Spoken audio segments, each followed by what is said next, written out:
Out of curiosity, so as you grew the staff in your business, were they all employees or did you have independent contractors? Did you subcontract some work? No, I didn't do any subcontracting. Okay.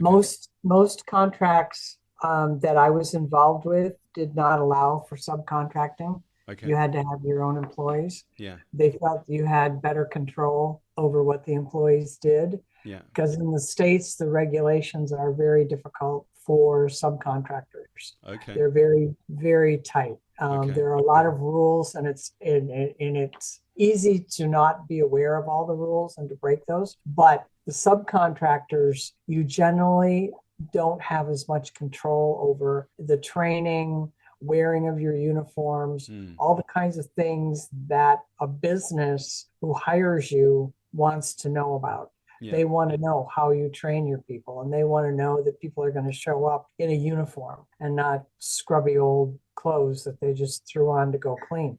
Yeah. So, and you can't do that when you have subcontractors.